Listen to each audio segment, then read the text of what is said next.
My name is Evie Carroll. I'm a second year studying international business. My degree subject is made up of tutorials, lectures, and independent learning. And today I'm going to speak about tutorials. Before each tutorial, we're asked to prepare in advance. We're usually given reading lists, which we have to complete before each tutorial. We are given websites to look at, e-journals to look at, and we have to prepare by writing our notes down. In every tutorial, there's about 5 to 15 students, and these are led by the tutors, which are usually master's or PhD students. And then when we come into the tutorial, we are put into small groups, and we are asked to discuss our ideas, generate new ideas, and then feed back to the class. During our tutorials, there's lots of support given. Our tutors are there so that we can ask questions at any time. We also have our peers there, which we can also ask questions to. If we need help before the tutorial, we can email any of the tutors, and they'll provide you with help. The difference between lectures and tutorials is that in lectures, you usually have about 200 to 300 students, whereas in tutorials, it's about 5 to 15 students, which allows you to discuss matters, put your hand up, and talk to your tutors about any difficulties you may have with the subject.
Hello, I'm David Brown, curator of Italian and Spanish paintings at the National Gallery of Art. The treasures in our exhibition, the art of power, royal armor, and portraits from imperial Spain, come from the Royal Armory in Madrid. They range from the 15th to the 17th century and include some of the finest examples of Renaissance armor in the world.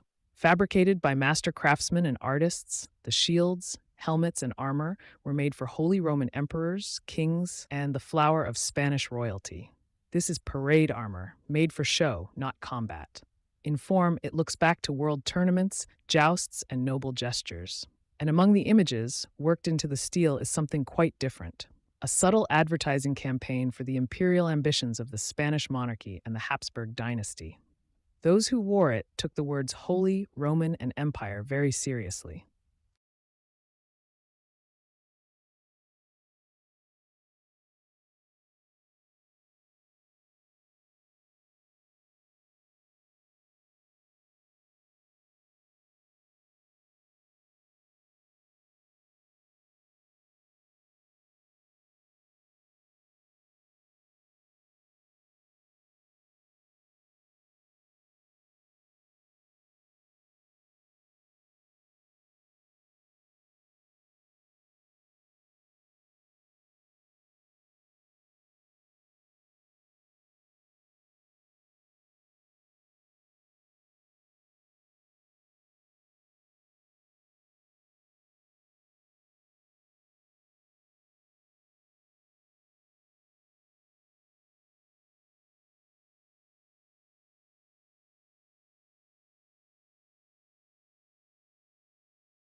Why should we bother studying animal behavior? Well, first and foremost, because we are interested in understanding why animals do what they do. There are lots of other reasons for studying animal behavior. Conservation biologists need to know what animals do if they're going to save them. Are those animals social or solitary? How much space do they need and how many mates do they have? Sometimes you can't predict the outcome of the research. Fernando Nottebohm started out being interested in how birds know what to sing. Yet his research eventually led to a complete overhaul of the entire field of neurobiology, a totally unanticipated yet utterly monumental effect. And this is the course textbook by John Alcock. The fact that this is in its ninth edition tells you how fast and afield animal behavior is. There are lots of new developments.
You can see that the two charts each give quite a different picture of the performance of boys and girls in the two key subjects of math and English. It shows that in English, girls consistently outperform boys over a period of 6 years, achieving scores about 10% above their male peers. There is quite a different picture when we look at the math results with no real difference between genders in the results. What is the explanation for these key differences? To answer this question, researchers look at biological and cognitive factors and a range of social factors. The interaction between these different components in early childhood development are seen as maintained and reinforced in the school context.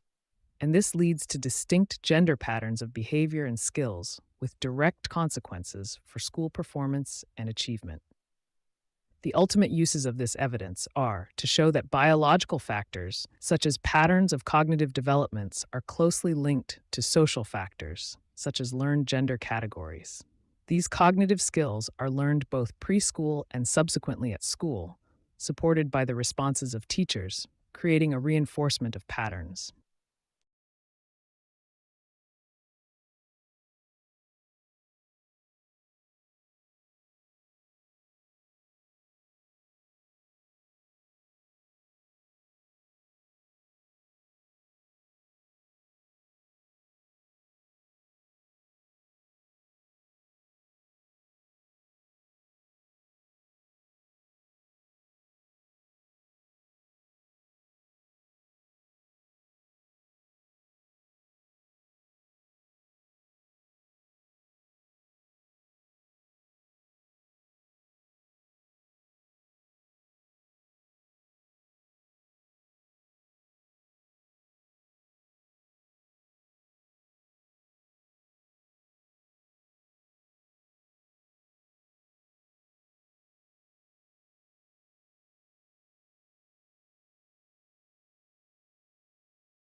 Australia's location is important for the world's exports, and its international trade is also important. Since Australia has a large territory with vast, uninhabited areas, all towns are scattered around. This leads to huge expenses for transportation when using trains and ferries. The government also has to pay large amounts for its telecommunications to build up the catching between these regions. The Australian people are mainly living in 5 cities: Melbourne, Sydney, Perth and Brisbane, and Adelaide. The most special one is Perth, which is one of the most isolated cities in the world. However, this does not affect its state to be one of the largest cities in Australia. Most large companies, like the two leading companies, Telstra and Qantas, are both based in Perth.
If you did, please give this video a thumbs up and subscribe to the channel for more PTE-related content. Don't forget to leave a comment below letting me know what you think, or if you have any questions. Thanks for watching. I will meet you soon at our next video.